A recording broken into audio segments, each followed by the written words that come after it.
Okay, so we left off yesterday with product to sum to product to sum, and we're going to look at sum to product. Here were the formulas for your product to sum. We derived both the first and the second one. Here is an example that is similar to using the product to a sum. And so this would be using the first formula. Okay, so let's write down the sum to product formulas. And then we'll derive how to get at least one of them. And so if you have a sum of two sine functions, sine alpha plus sine beta, this is equal to 2 sine of alpha plus beta all over 2, and then times cosine of the angle alpha minus beta over 2.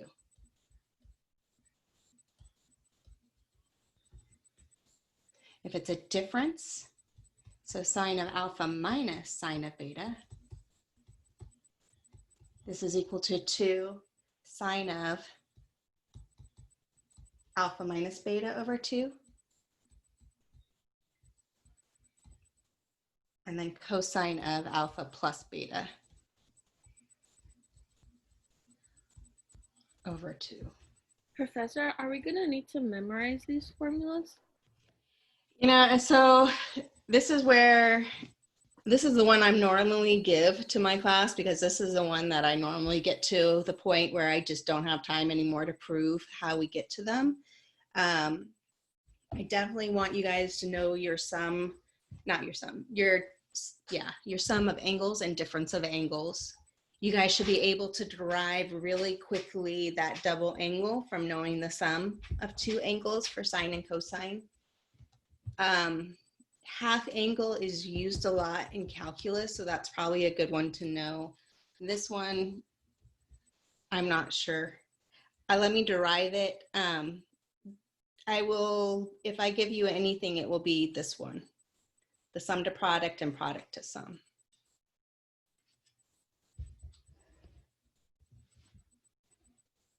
So that was the difference of sine, and so now we have the sum of cosine and the difference of cosine. So cosine of alpha plus cosine of beta, this is equal to 2 cosine of alpha plus beta all over 2, and cosine of alpha minus beta all over 2. As you can see, I don't have them memorized. Cosine of alpha minus cosine of beta is equal to -2 sine of alpha plus beta all over 2, and sine of alpha minus beta all over 2.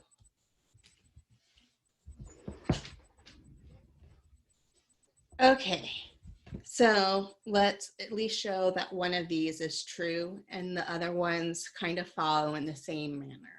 So it doesn't matter which one we choose.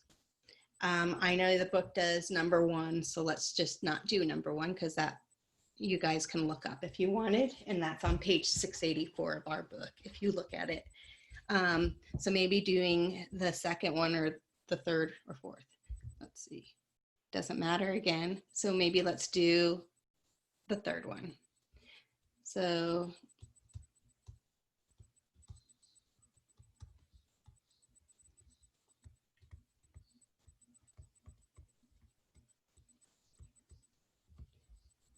let's go to what we know. We know the product of two angles, or two cosine functions. And so we're gonna work on our right-hand side of our equation and show that we get the left-hand side.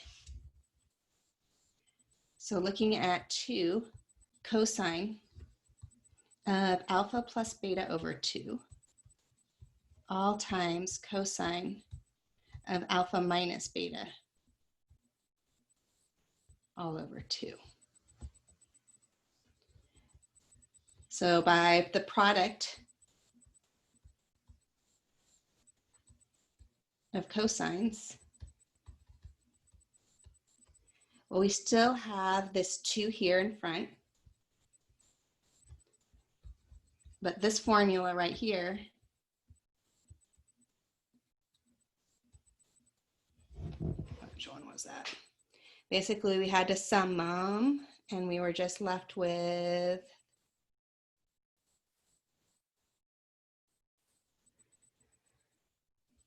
oh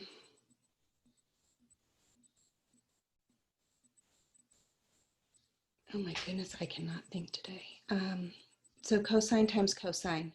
Cosine times cosine is 1/2 cosine of alpha minus beta. We added them.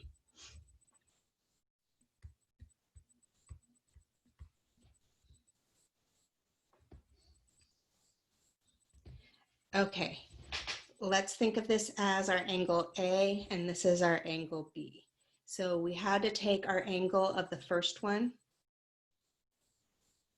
which is alpha plus beta over 2, minus the angle of the second one, which is cosine, the angle is just alpha minus beta over 2.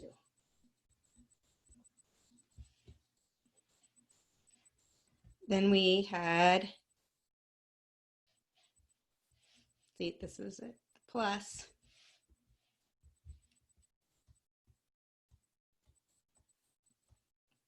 cosine, and then we sum those two angles of what we were multiplying. So this was alpha plus beta all over 2 plus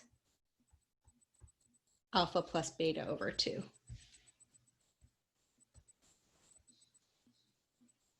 Sorry, alpha minus beta over 2.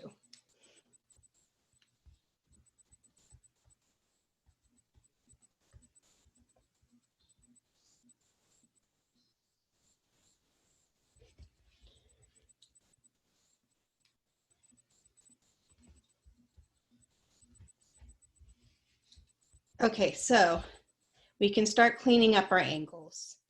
Here outside, we have that 2 that we had brought down, and we have the 1/2 from the product to sum formula. And so the 2 times the 1/2, those are going to cancel with one another. And our coefficient out front is now 1. So we have now cosine. And notice that when we simplify our argument of cosine in here, we already have a common denominator. And so we're going to need to distribute this negative. Our denominator is 2. And we're going to have an alpha minus an alpha, so those cancel. And we have a beta minus a negative beta. So beta plus beta is 2 beta. And then we have this plus. Wait, what did the alpha cancel with? Because when I distribute this negative in here to the parentheses up in here, this would make this a negative alpha. And then we have a positive alpha over here in this numerator. Oh, okay. And so, and then this negative going over here to this negative makes it a positive beta plus a positive beta. There it is 2 beta. Where the second cosine, though, we have an alpha plus an alpha. So this is a 2 alpha, all over a common denominator of 2. And then we have a beta minus a beta, so that cancels. So we're almost there. This is what we're trying to show, is that we're going to get back cosine alpha plus cosine beta, which we do because 2 beta over 2 is cosine of beta. Same over here. This is going to be cosine of alpha.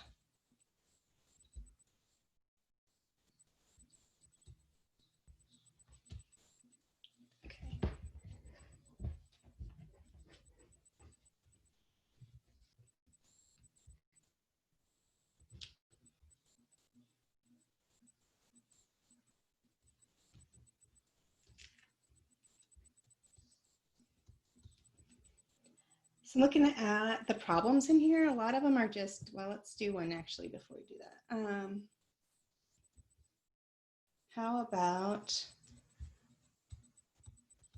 cosine of 255 degrees minus cosine of 195 degrees.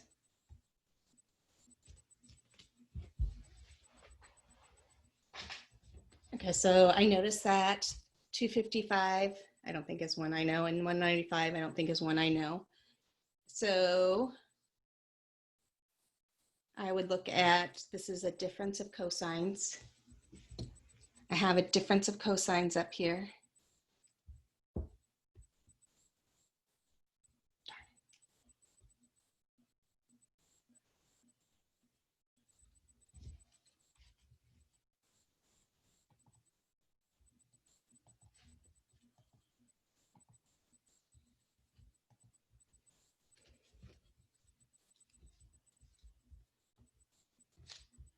So let's use our formula.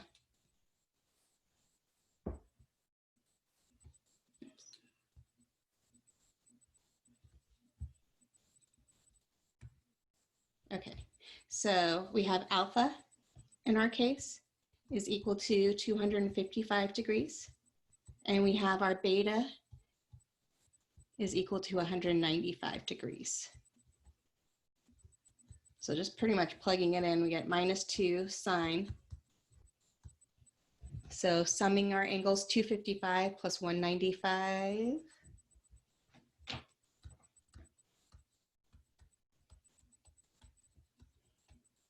It's 450. All over 2. And then it says sine of alpha minus beta. So 255 minus 195.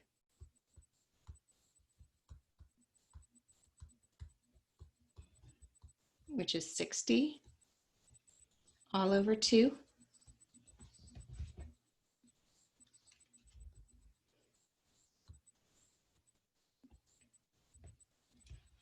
Didn't mean to do that.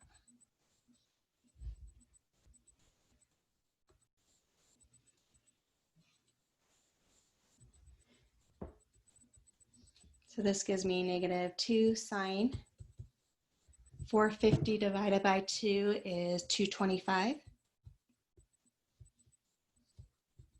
Sine of 60 divided by 2 is 30. Well, 225 degrees, that would get me down into the third quadrant. 180 plus 45 is 225. And so we have a reference angle of 45 degrees. Sine of 45 degrees is negative. I'm sorry, sine of 45 degrees is positive √2/2, but sine in the third quadrant is negative. And so we're going to get -2 times -2 √2/2. Sine of 30 degrees, first quadrant, sine of 30 is 1/2. So negative times negative is a positive. We can cancel one of these 2's from that numerator with the denominator. So we get -2. No, actually, negative times negative is positive, so we get √2/2.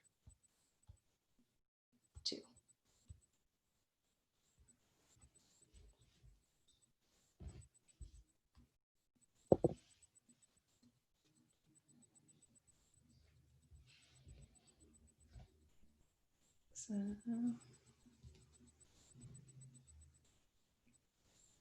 what about a proof?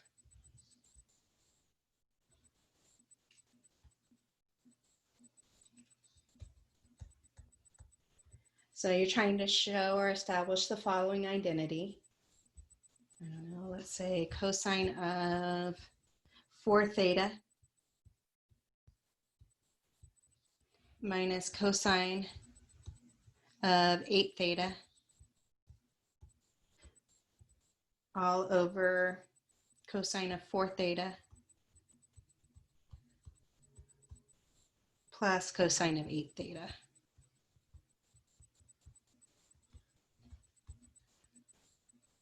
This is all equal to tangent 2 theta all over, or times tangent 6 theta.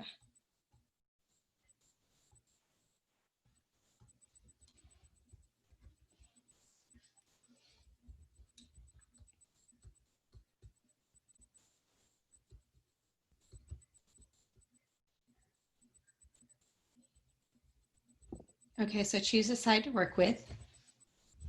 I would probably choose the left-hand side. And so let's look at the left-hand side. I noticed that we have a difference of cosines on the top and a sum of cosines on the bottom. So we can use the difference in sum of cosines to work with this. So working on the left.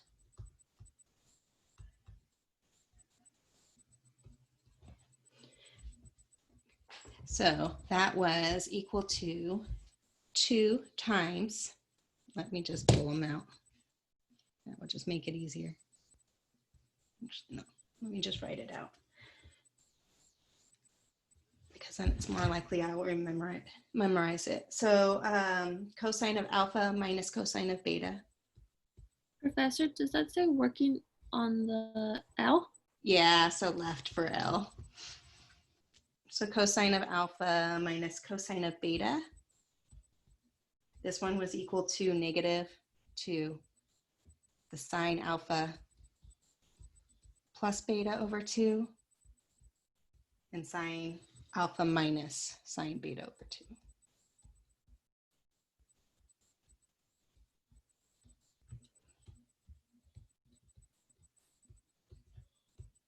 If it was addition in between, it's positive 2, and they're both cosine. So cosine of alpha plus 2, or beta all over 2, all over cosine of alpha minus beta all over 2.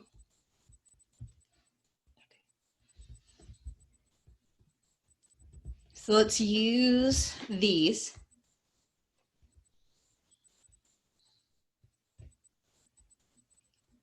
To rewrite both our numerator and our denominator. So we're going to have negative 2, using the top one, sine, well, alpha in this case up here is 4 theta.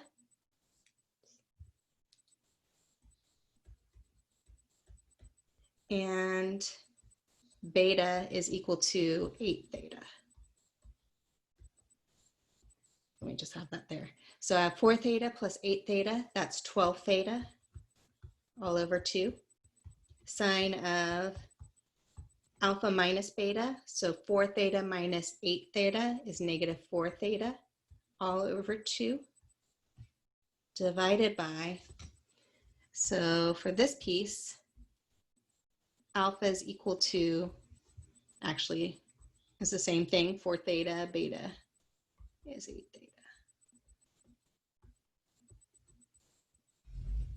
And so using the second formula, we have 2 cosine, we sum those angles, well, we just did it before, 4 theta plus 8 theta is 12 theta, all over 2, and cosine, and the difference of those angles is negative 4 theta over 2. So it's starting to fall out. Our 2's cancel. We can simplify our arguments. So sine 12 theta over 2 theta, that's a 6 theta. Negative 4 theta over 2 theta, that's a negative 2 theta.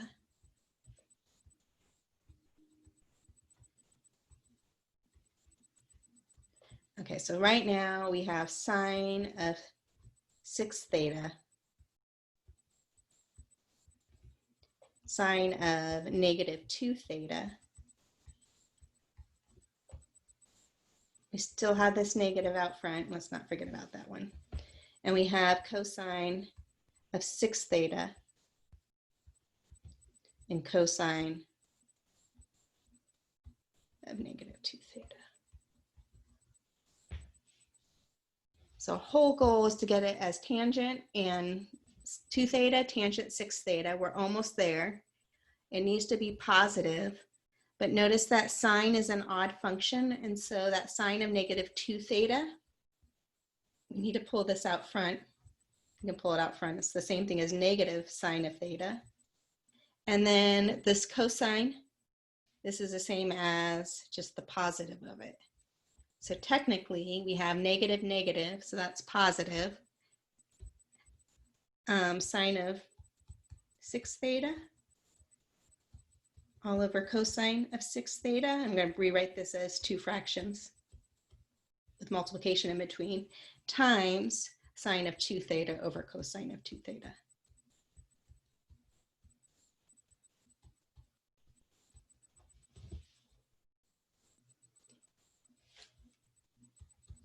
And so now we just have to rewrite sine over cosine as tangent. So this is tangent of 6 theta times tangent of 2 theta.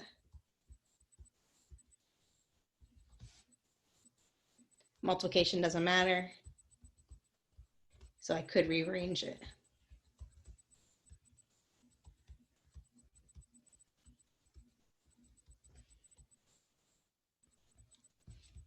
And we showed what we needed to show.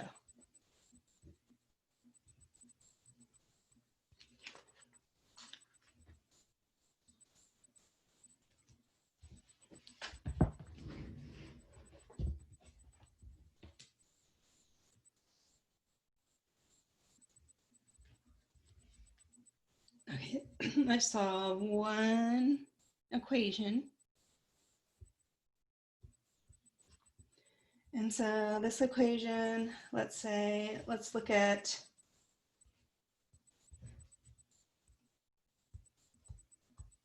cosine of 2 theta plus cosine of 4 theta is equal to 0.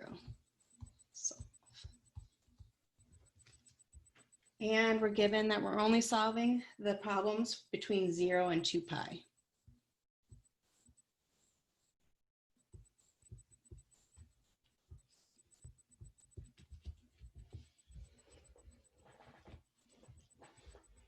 Okay, so I guess I could rewrite cosine of 2 theta using my trig identity. I could break up cosine of 4 theta as a cosine of 2 theta plus 2 theta and use my sum of cosine formula. But we just learned sum of 2 cosines. We can rewrite this. So this was equal to, and this was right up here, 2 cosine of alpha plus beta. So we have 2 theta plus 4 theta is 6 theta all over 2. And this is cosine of alpha minus beta. So 2 theta minus 4 theta is negative 2 theta all over 2 equals 0.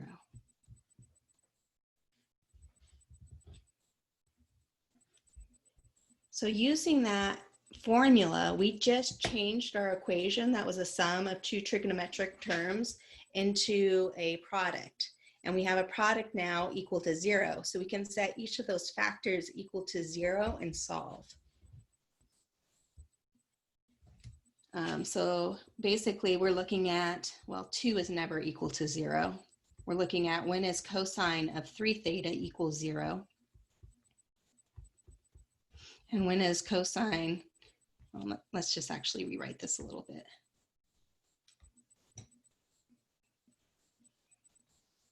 So this is really 2 cosine 3 theta, cosine negative theta equals 0.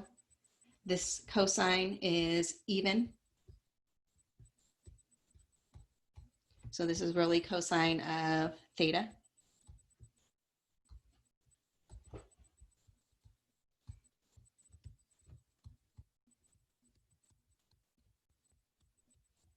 So we're looking at each piece when it's equal to 0, 2 equal to 0. Well, that never happens. cosine of 3 theta equal to 0. And cosine of theta equals to 0. Okay, so the right-hand equation is the easiest because it's a single angle. It doesn't have a coefficient in front of that theta. And so cosine of theta, we're thinking about what values. We're actually kind of thinking of inverse. Cosine inverse of 0 is what? Or what angle gives us back 0 for cosine? Well, cosine is your x value, so that would be at pi halves, 3 pi halves.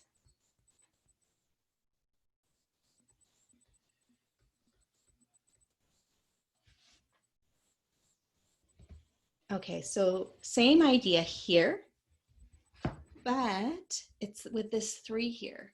So I tend to like, and I don't know if I did, let's do this. Let A equal 3 theta. So let's look at cosine of A. When is that equal to 0? Well, that's when A, we just said over here, right, was equal to pi halves or 3 pi halves.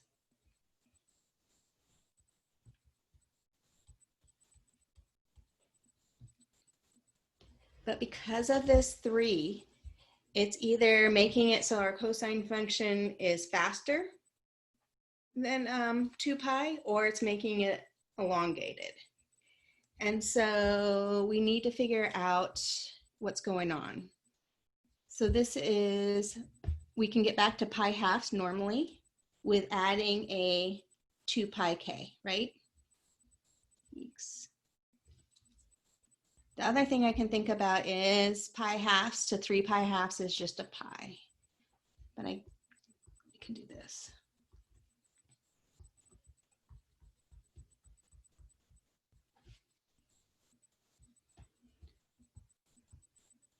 Or A is equal to pi halves plus pi k.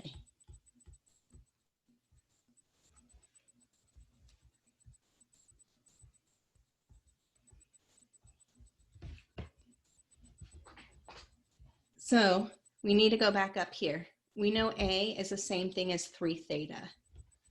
Let's actually get a common denominator. This might make it easier.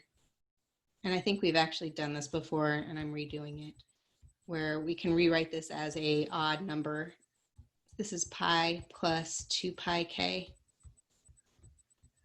all over 2. If we factored out a pi,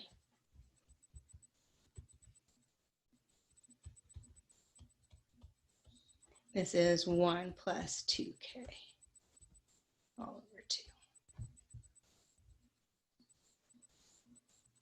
Okay, so anyways, we want to start plugging in values for k, starting from 0 to infinity. Well, until we stop getting values between 0 and 2 pi.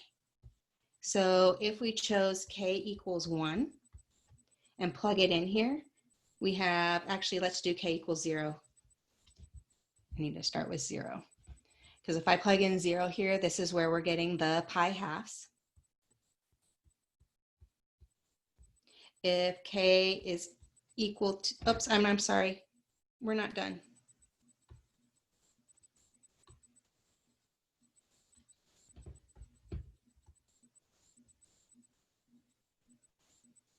A is 3 theta. So let's go back in here. A is 3 theta. We need to go rewrite this. So we have 3 theta actually is equal to this.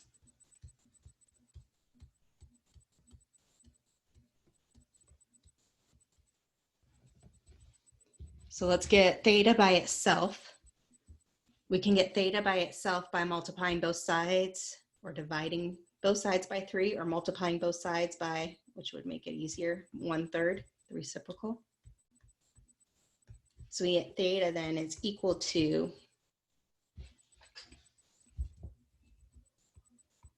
pi times 1 plus 2k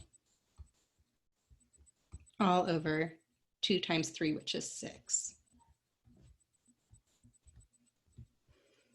So start plugging in again values for k, and then we can stop once we have values of theta that are going out of 2 pi. So if we plug in 0 here for k, that would go away and you'd be left with pi over 6.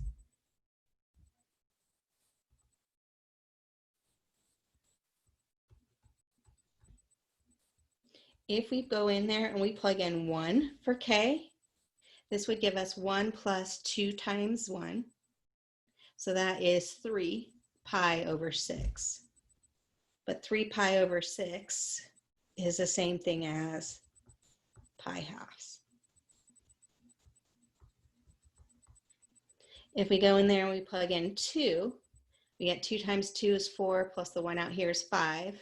So we have 5 pi over 6. So these are all so far inside between 0 and 2 pi. If we plug in 3, so this gives us 6 plus 1, that's 7, 7 pi over 6. If we plug in 4, that's 8, 2 times 4 is 8 plus 1, that's 9 pi over 6. I can reduce that. 3 goes into both of those, so that is 3 pi halves. If I do k equals 5, 2 times 5 is 10 plus 11, 1 is 11, so that's 11 pi over 6. And k equals 6. That's 2 times 6 is 12, 12 plus 1 is 13 pi over 6. But notice that's bigger than 2 pi.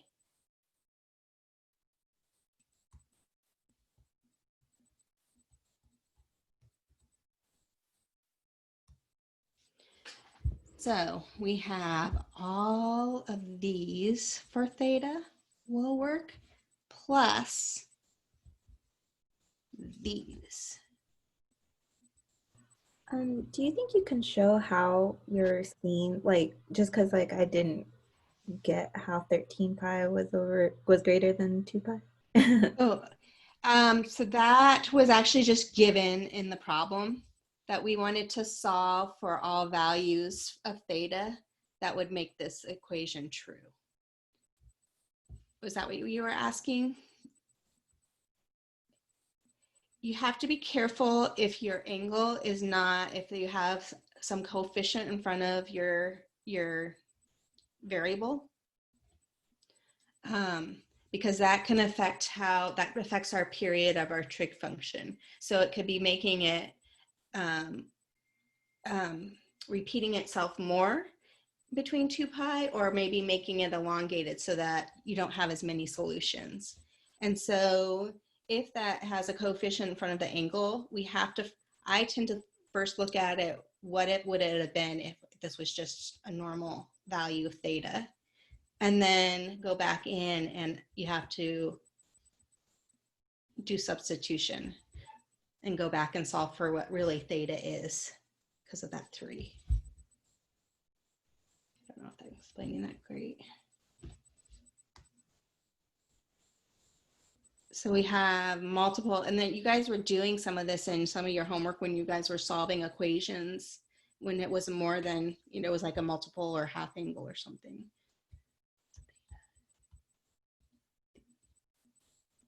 So we had, what do we have? We had pi halves from above. We had 3 pi halves from above. And then we had all of these.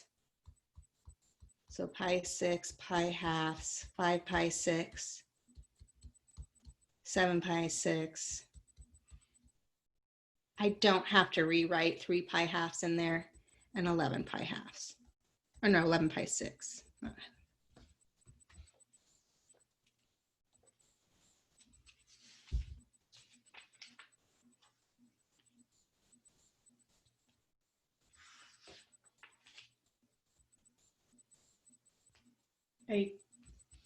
Are you guys wanting to do another one similar to that? Yes, please. Okay. So hopefully if this was someplace that you were struggling before when you were solving trigonometric equations and those, like I said, the argument had some coefficient in front of it, you had to be careful about it, especially, you didn't actually have to be careful about it if it was theta was between, you know, all solutions. Then we could just have kept it with that k in it and saying it's an integer. But if it sandwiches it in between some interval and say just find the solutions between these intervals, then we have to be careful and we need to look at that. And so here's another example. This one says sine of 4 theta minus sine of 6 theta is equal to 0. Okay, so we have a difference of signs. We want to manipulate this so that we can solve this, and we want to solve the equations, or solve the equation for theta between 0 and 2 pi. Will these questions be on the test, like these types of questions? So it's definitely possible that these can be on the test. Okay, so the difference formula for sine. So we're going to use the fact that sine of alpha minus sine of beta. This is equal to 2 sine alpha minus beta over 2 all times sine alpha, all times cosine. So here you're using that formula because it's sine minus sine. Mm-hmm. And then alpha plus beta over 2. Right, so because it's a difference of 2 sines, then we're going to use this piece. And so if we use this as a difference to a product, then we can set each of our factor equal to 0 and solve for that. Okay, so I know that then that I can rewrite this left-hand side using this formula. This is the same thing and then as 2 sine. So let's add 4 theta minus our 6 theta. That's going to give us a negative 2 theta over 2. And then cosine, if I add those angles, 4 theta plus 6 theta is 10 theta over 2. Is equal to 0. So this simplifies. This is really 2. Well, sine is an odd function.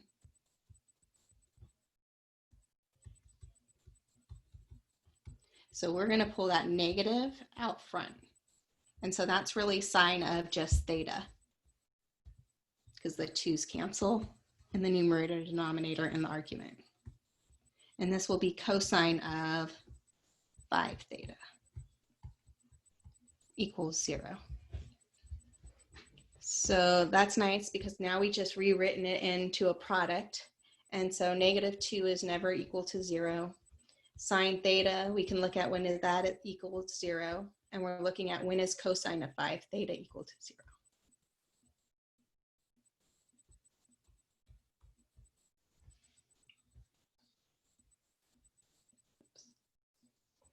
So sine theta, sine is your y value, theta, sine is 0 at 0 and pi, the x-axis.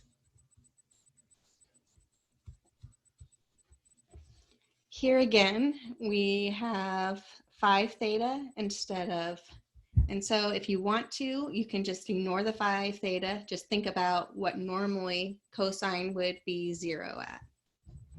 Cosine would be 0 at our pi halves and our 3 pi halves.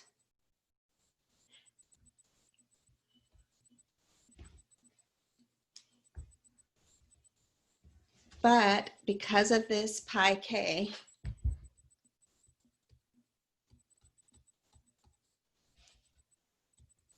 phi theta, I need to in K in here. Which makes sense. If you think of it, theta is normally again between 0 and 2 pi. But if we put 5 theta in here, our period is every 2 pi fifths, so it's repeating pretty fast within that 2 pi. So we're going to have multiple solutions. Well, again, pi halves and 3 pi halves, we can represent that. Those are odd. That we can represent that as 2k plus 1 or pi all over 2. But I need to get theta by itself because that's really 5 theta. So if we multiply both sides by the reciprocal to get that as a 1 in front of the theta, so multiply by 1/5 on both sides.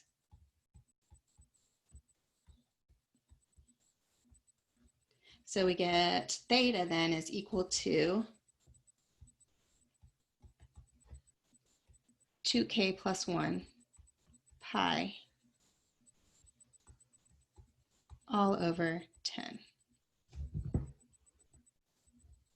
So if it said all solutions, we would have this, and we would have here 0, or actually pi k. We could represent this as pi k.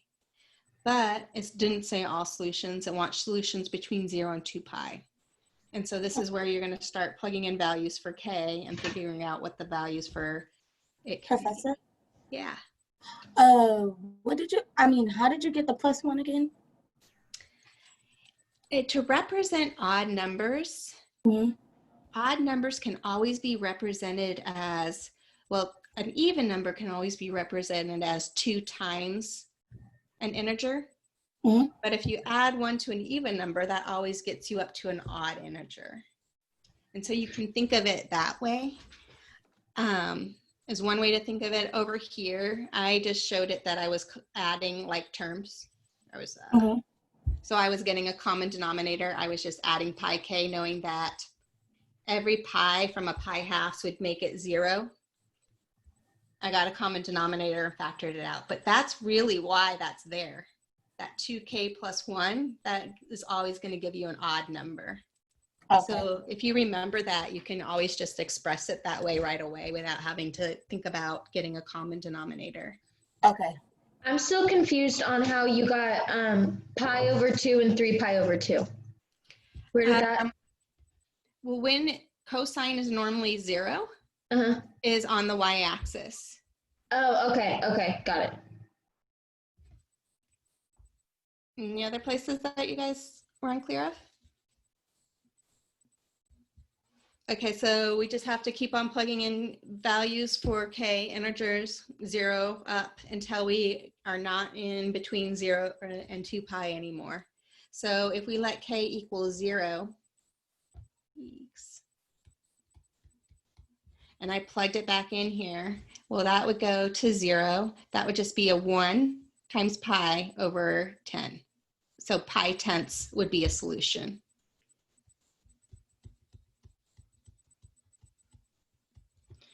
If we plug in 1, this is 2 times 1 is 2, plus 1 is 3 times pi. So this would be 3 pi tenths. If I plug in 2, that's 2 times 2 is 4, plus 1 is 5 pi tenths. But 5 pi tenths reduces to pi halves. Okay, so notice we already got 3 solutions within just the first quadrant. And so we got a lot more to go. So if I let k equal 3, we got 6 plus 1, 7 pi tenths. If it's 4, I got 8 pi plus 1, or 8 plus 1, so 9 pi tenths. If I plug in 5, I got 2 times 5 is 10 plus 1, so that's 11 pi tenths.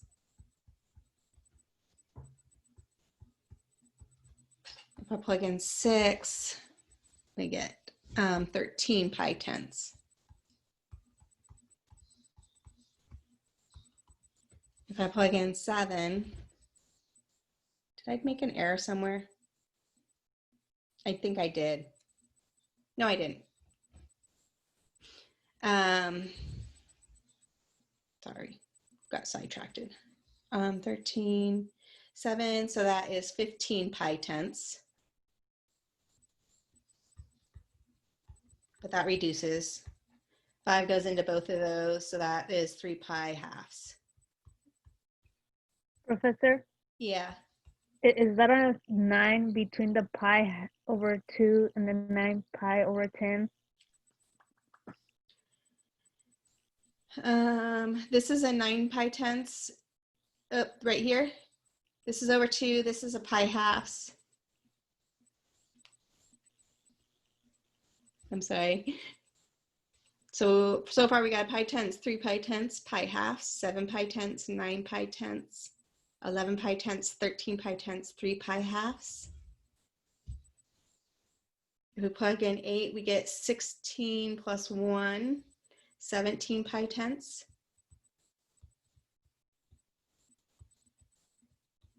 We plug in 9, we get 18 plus 1, that's 19 pi tenths.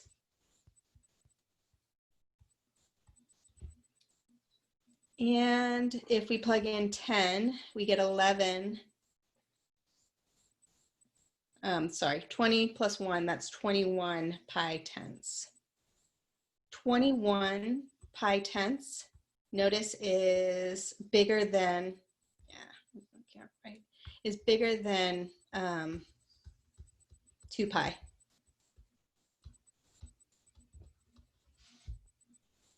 Can you prove that? Like how, what, I don't know what to think of to prove that. To know that that's bigger than 2 pi? Yes. 10 goes into 20 how many times? Or twice, right? So if 10 goes into 21 more than 2 times, and so that's going to be a bigger than a 2 pi. So that's how I'm kind of thinking of it. So if it was 20 pi over 10, it would still fit. But since it's 21 pi over 10, it's too big. It was almost, because if it was 20 pi over 10, it would be 2 pi. And usually when we see when it's bounded, it won't give the 2 pi, because that's the same value that 0 would have given us. So anything that gave us something 2 pi or higher, we would exclude it from our solution set if it was bounded. Okay, that makes so much more sense. Okay, got it. One more question. So you know how it's to 2 pi, so if it was just to pi, then we would have to worry about going over 10? Exactly. Okay. Exactly. So if you were just looking for solutions that fell between 0 and pi, we would have stopped pi halves. So 9 pi tenths I know is okay because 10 is bigger than 9, but this 10 pi or 11 pi tenths, 10 goes into this more than once. And so this would be bigger than pi, and so the rest would not have been part of our solution set. Okay, thank you. Mm-hmm. Okay, so that's pretty much 8.7. And I think those last couple problems were kind of good. I mean, it's all kind of, again, kind of weaving in and tying in things. So going back and kind of looking at solving equations and having multiple angles in there, being able to go back and show identities are holding. And so the next thing is on harmonic functions, which is the 9.5. And should we take a break and then jump into harmonics? Sound Yeah. good? Okay. So let's meet back here at 11:30. So it's a little less than 15 minutes, a little over 10 minutes. Between 10 and 15 minutes you have. Not Excuse me, including. Professor. Yeah. Okay, so now we're going to look at harmonic functions. So basically harmonic functions are functions that kind of have,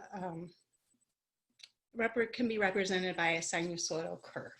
So for instance, you had a problem in your homework, and we kind of looked at one of those in office hours about the tide, high tide, and then low tide. So during a period of time, you're having a max and then a low, and it's going on. And so this is a harmonic function. Other things that you can think about is maybe a swing that swings back and forth, or a pendulum. And so you have some max or a min. And that spot where that swing or pendulum is resting, that is called an equilibrium position. So, simple harmonic functions.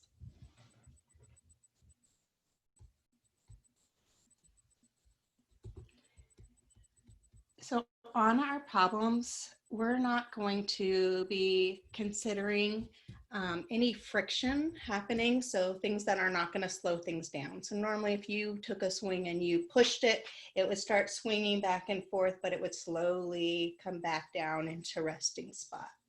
Some of the problems talk about that, and that's called damped. Harmonic functions, we're not going to really look at those in this course. We're just going to look at these ones that go back and forth.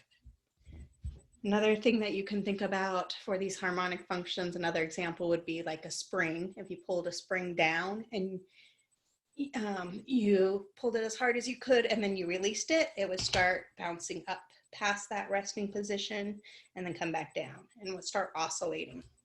Okay. So simple harmonic functions, they can be rewritten, or they can be written in the form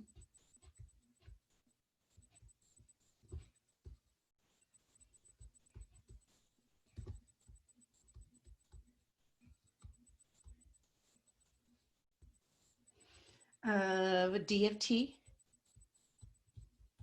is equal to a times cosine omega t, or d of t is equal to a sine omega of t. So we talked about these functions before, and the period was normally 2 pi, but that omega affected it. And so this period, remember, was 2 pi over whatever this coefficient was in front of your angle, omega. Frequency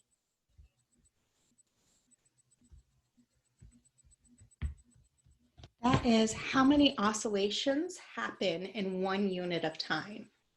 And so frequency is equal to 1 over t, capital T, that unit of time it takes to do 1 complete cycle, which is also equal to omega over 2 pi. So the frequency is actually the reciprocal of your period.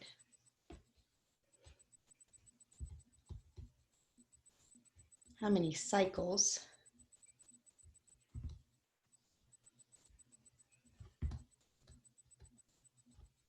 does the function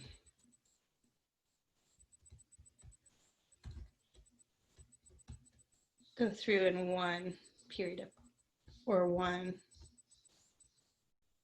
go through on 1 unit of time?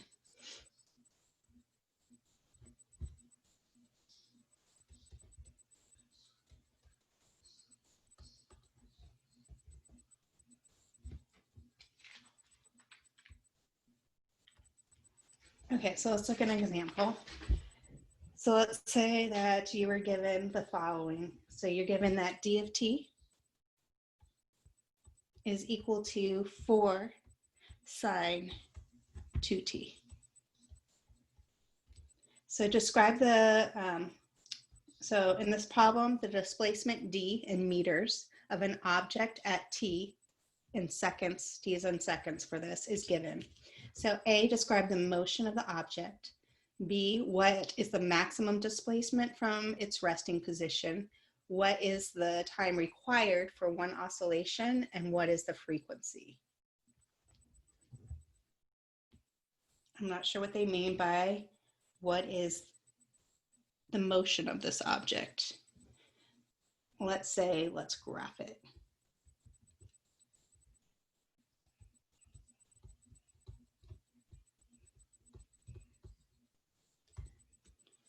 Okay, so there's things that we know here. Our amplitude helped us find our max and our min. On these, we don't have any shift up vertically. And so our amplitude was the absolute value of A. A was the coefficient in front of our sine or trig function, which is 4.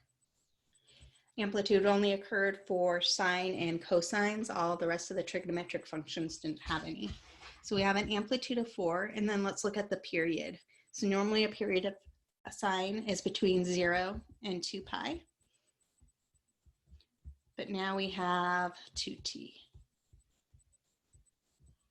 So let's divide both sides by 2. And doing that, we get 0 is less than or equal to t is less than pi.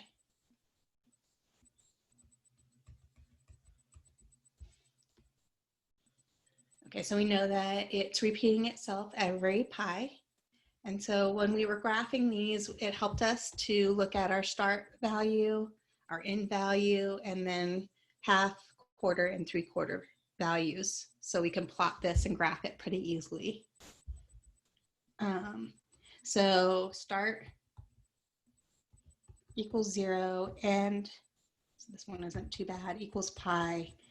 That means the halfway value, if we sum this, divide it by 2, we get pi halves. Quarter way value, if we sum 0 plus pi halves and multiply by a half, we get pi fourths.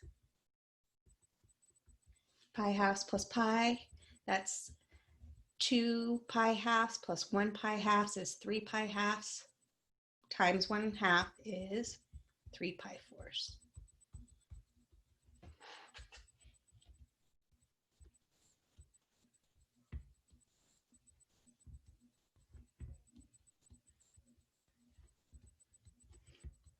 So because our amplitude is 4, our midway line is actually this x-axis. So we're going to go up 4 and we're going to go down 4. And so we have a max at 4, a min is going to occur at -4. It's a sine function. Sine normally starts at the origin. The value of A determines if we're going to go up from there or down. It's positive, so we're going to go up. At the quarter way point, we're going to hit our max, and that was at pi fourths. At our halfway point, we're going to come back down and hit the x-axis. That was pi halves. I'm sorry, that was not. Yeah, that was pi fourths, pi halves. Then we're going to go down and hit our midway point at the 3/4. Sorry, minimum point. I'm trying to think too much at once. I need to stop doing that. And then we have pi here.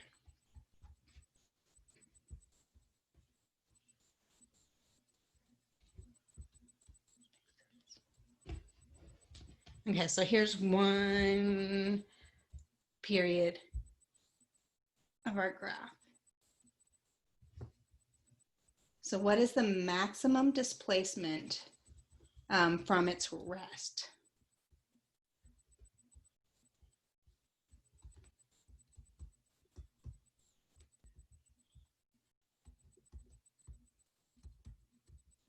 Well, the resting spot is the x-axis. And so the maximum distance from the rest is either going to be from that resting position to our maximum, and that distance is 4, or it's going to be from our resting position to our minimum, but that distance is also 4. And so the maximum displacement from resting position is just 4. And it told us that distance was in terms of meters.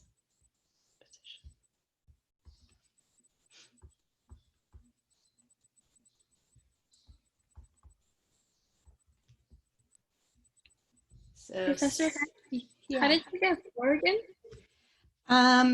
because it's from the resting position, so resting position is going to be this x-axis. And so if we look at the distance from the resting position up to the maximum, that distance in here is 4 meters. And if we look at the distance from resting to the minimum, it's also 4 meters. Yeah. So the resting position is always going to be the x-axis? It's always going to be like the midway line. So if we had shifted things up some units, then that would have been where it would have been resting. One of the examples we'll look at were problems you're actually not starting down at a certain position. So that would be using with the alternate vertical shifts. So this would always be, in most of your problems in this, it's always going to be the x-axis.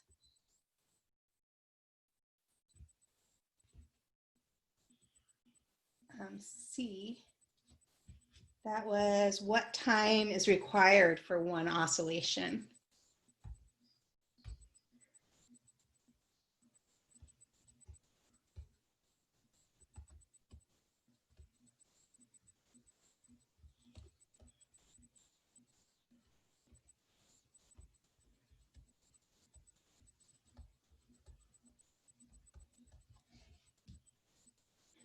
Well, and that's basically the frequency, actually.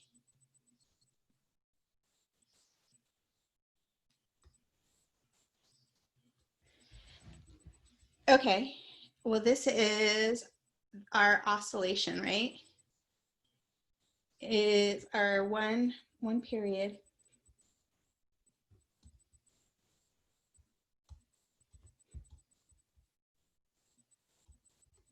Takes pi, and this is in terms of t, which is seconds.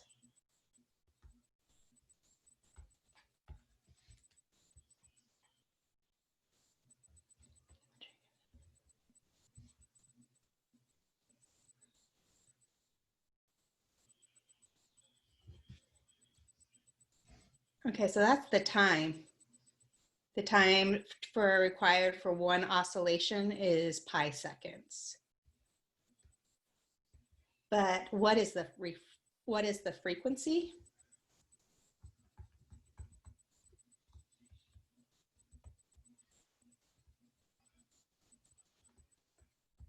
Well, this is 1 over our time, which is 1 over pi seconds.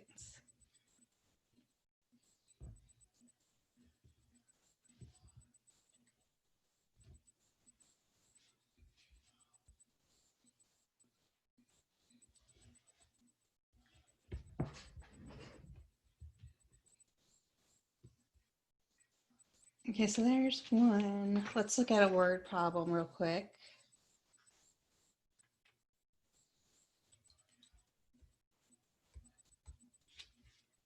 So let me read it through to you, and then we'll go through, we'll pick out information and put it together.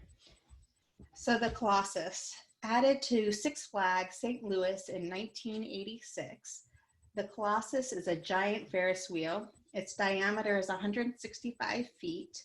It rotates at a rate of 1.6 revolutions per minute, and the bottom of the wheel is 15 feet above the ground. So find a function that relates a rider's height above the ground at time t. Assume the passenger begins the ride at the bottom of the wheel. Okay. Okay, so we have some Ferris wheel.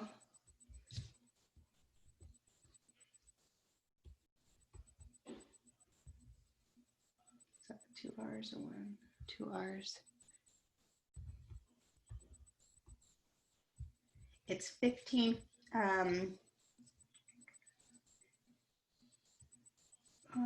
The diameter is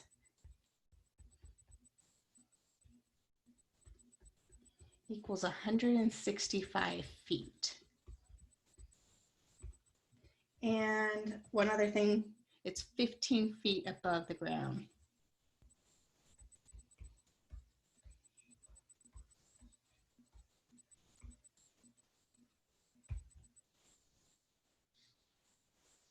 and it rotates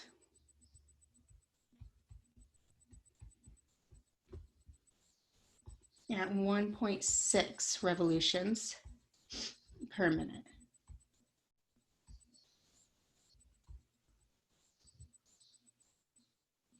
And we're going to try to find a function. Let's call it h of t, that gives the height of the rider.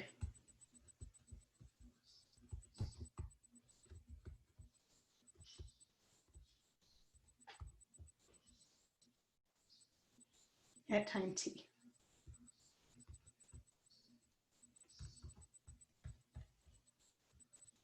And we're assuming they start at the bottom.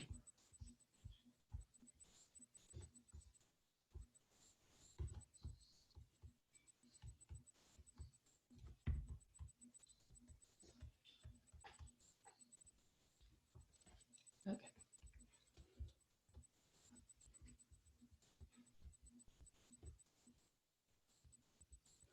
Okay, so we got a couple of things going on here. We got our Ferris wheel. We know what that diameter is. So we know that distance from one point going through the center to the other point on the circle. This whole distance in here is 165 feet.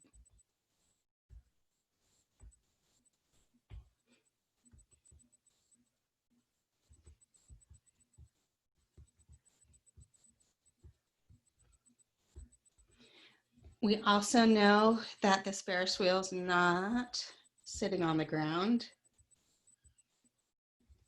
It's 15 feet above the ground.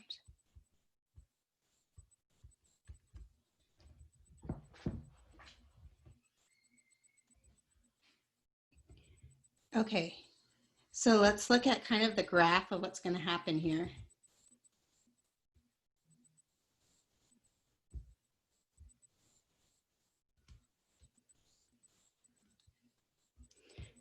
Well, here's our ground. We're looking at h of t is the height of the rider. The rider, if they're sitting on here at the bottom, their height of the graph, or height they are above the ground, is 15 feet.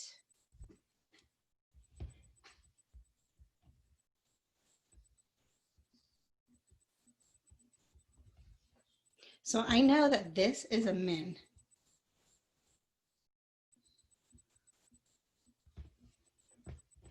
Well, the maximum value that our graph can hit is this 15 feet that they were above the ground plus the diameter, which is 165 feet. So the maximum value that they could hit off the ground is 180 feet. This is not drawn to scale.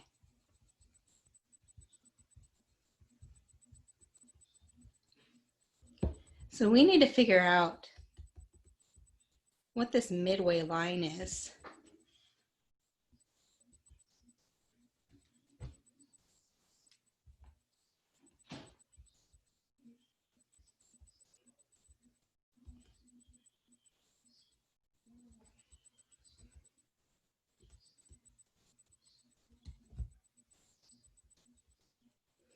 So how are we going to do that?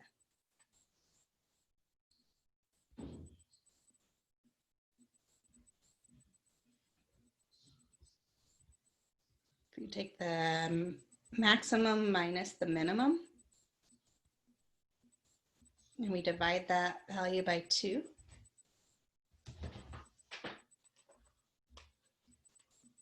Wait, let me see.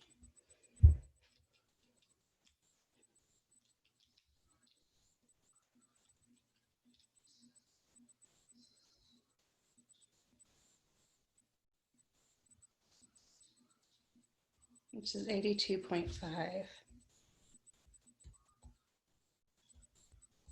Does that sound right? It is. Okay. Am I?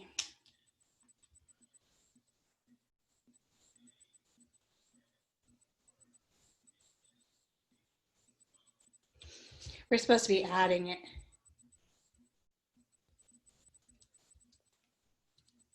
Add it.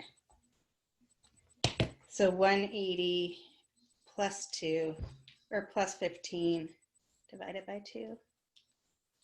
This is 97.5.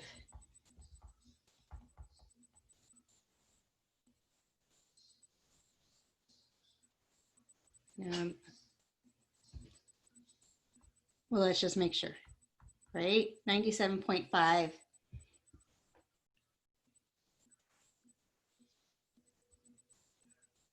Basically, okay, so basically if I took half of this distance, 165, right? Plus this 15, that would have to get me that midway line. Half that dish. I just want to make sure I'm right. Plus 15, yeah. It's 97.5. Okay, so our midway line is 97.5 feet above the ground.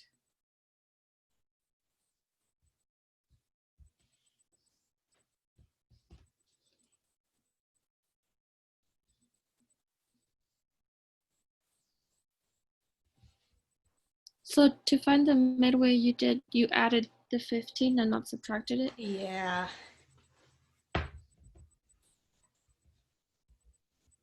Yeah, add it.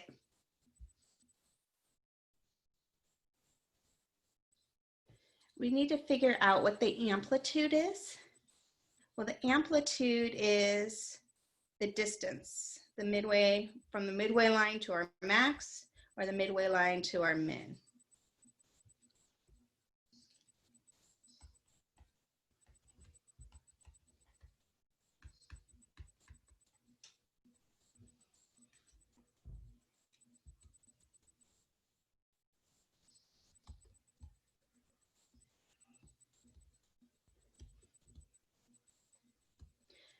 So if we find that distance, well, basically that distance is 165 divided by 2. Oops, I did answer. Which is that 82.5.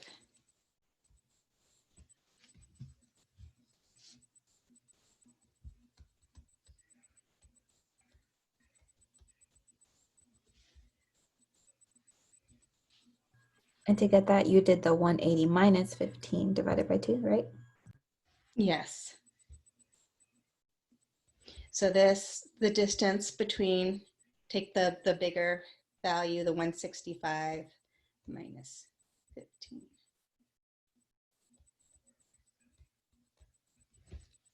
No. No, I just got 165 divided by 2.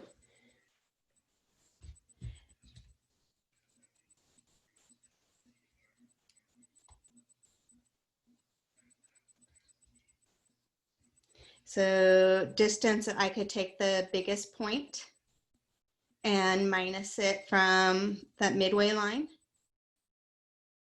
So I could have taken, what did we say the max was?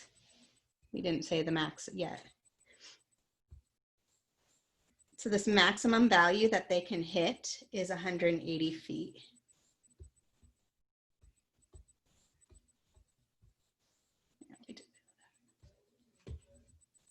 So 180 minus, something's wrong. What did I do?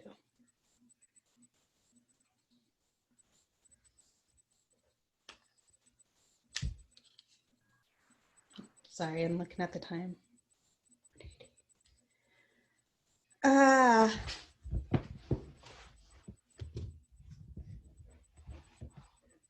Is that right? That is the maximum value. This is, my minimum value is at 15. We Was know the that this whole midway thing is 165 feet.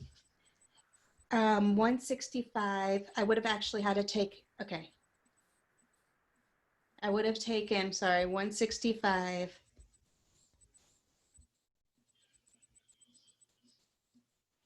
I just want this distance.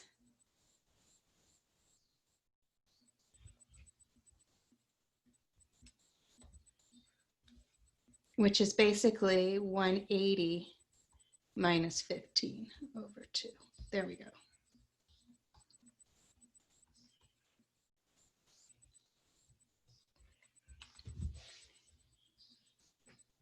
Okay, so the writer though, so this right here, this is 165. This right here, that midway line, what did we say was 97.5.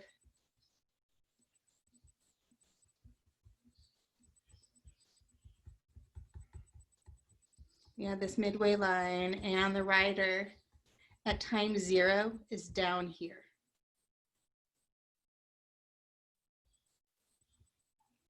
So we want to identify if we're going to use a sine or a cosine curve. Well, if we don't start at the midway Was that line, not given? we were given that it was starting at the bottom of the ride, right? So that was given. So would you use a sine or a cosine curve if you were starting at the minimum value of your graph? Cosine? Yeah, so we want to use, let's use cosine.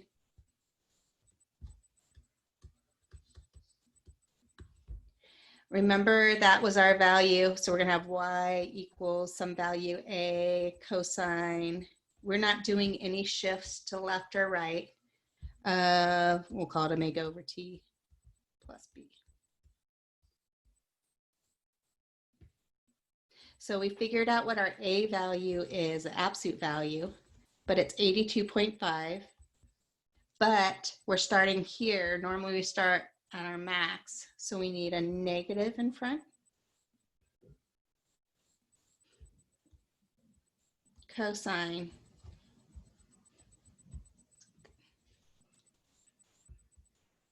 So we just need to figure out omega, and we do have some value b. So normally our midway line, right, is at 0. So we've shifted that midway line up. When I calculated out the 180 plus 15 divided by 2, I got 48.75. 180 plus what? Yeah, for the midway line. Minus. 180 plus 15 is 195. I got 48.75. There's no way 195 divided by 2 is 48. What? Why is my calculator doing this?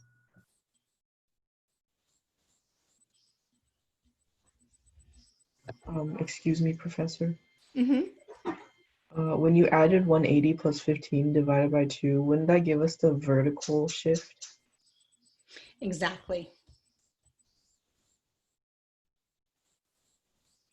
You said 180 plus 15 divided by 2. That is giving us the vertical shift, because that's taking our midway line that's normally at the x-axis is now going to be up here.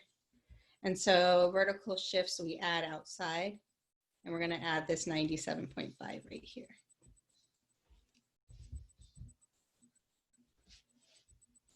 So we just need to figure out the period, and that's going to have to do with how long it takes to go around, right? Because we're going to go from our minimum. Once we hit our midway line, we're going to hit our midway line somewhere. When we're going to come up and hit our max, we're going to come back down, hit our midway line, and then we're going to come back down and hit the minimum.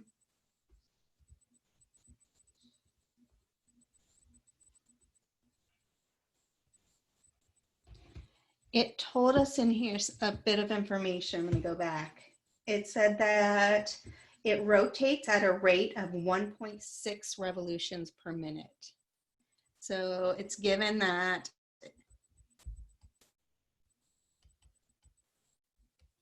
rotates at 1.6 revolutions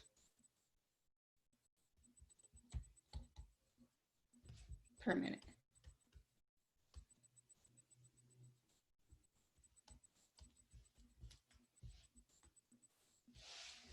Okay, so 1.6 revolutions. Is that more? This is our unit of time.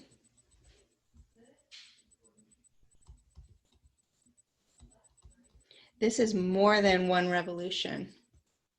So that's more than a period. So 1 over, I know 1.6, my unit of time, is equal to my omega over 2 pi.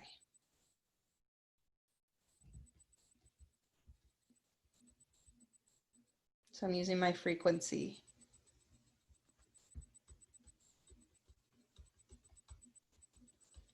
So let's figure out what an omega is. If we multiply both sides by 2 pi, we get omega is equal to 2 pi over 1.6. I'm not sure if they leave it like that or not. So here we have 2 pi over 1.6.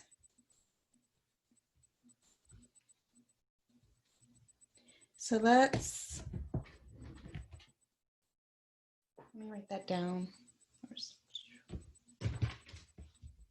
Let's go look at that on Desmos.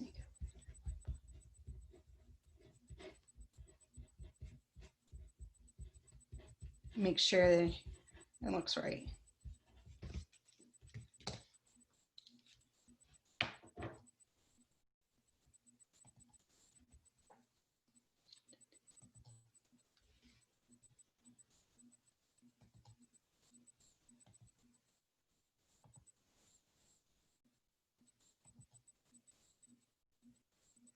Oops, that's not what I wanted.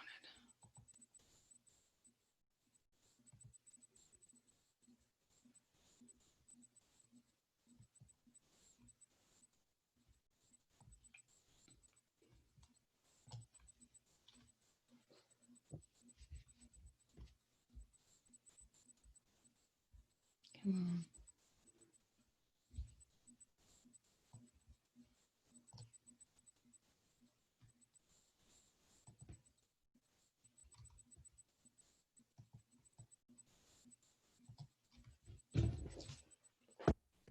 Faster if I put this on.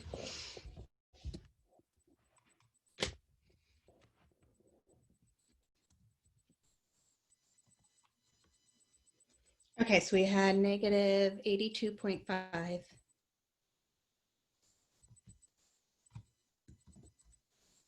Of 2 pi, all divided by 1.6 t plus 97.5. Maybe let's just add x.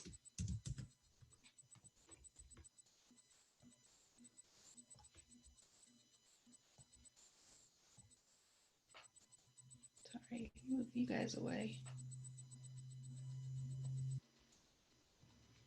That doesn't look right.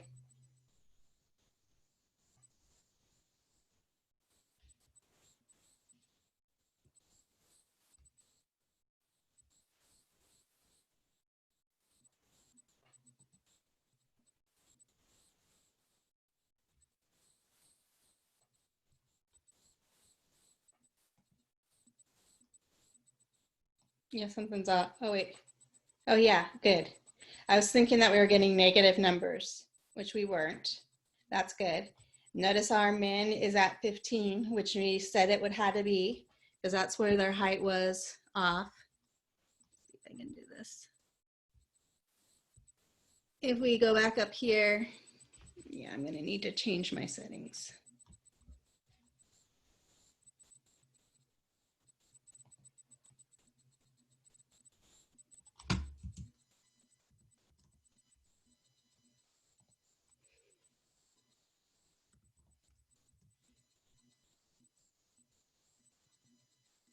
Wait, that's not what I want. Sorry.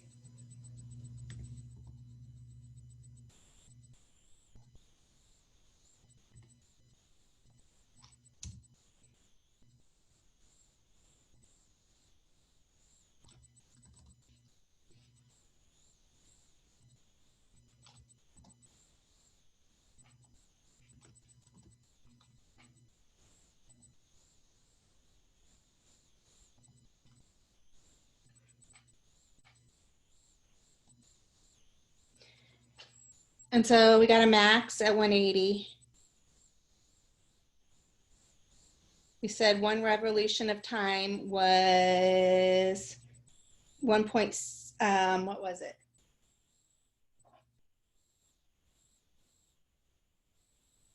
Over 1.6.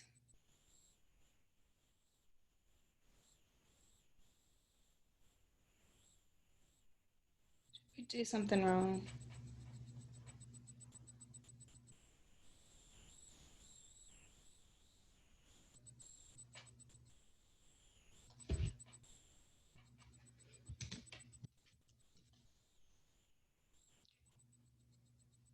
This. So I forgot to push record. We are graphing a function f of x equals x plus cosine of 2x. If you're trying to graph a trigonometric function that is a sum of another function, then what you can do is you can break it down and graph each term, treat it like a separate function separately. For your x value, for your function you're trying to graph, you're going to just add your y values for that value of x. And so here, when we were plotting cosine of 2x, we just took our y value of cosine of 2x plus our y value of y equals x. And if we sum that, 0 plus 1 is 1. So at pi fourths, my y value of y equals x is pi fourths plus my y value here is 0. So that would get me here. And so keep doing that. And so this is what we got our function f of x to look like by looking at the graphs of each of those separately and then keeping the same x value but summing the y values. Okay, so that does it for today.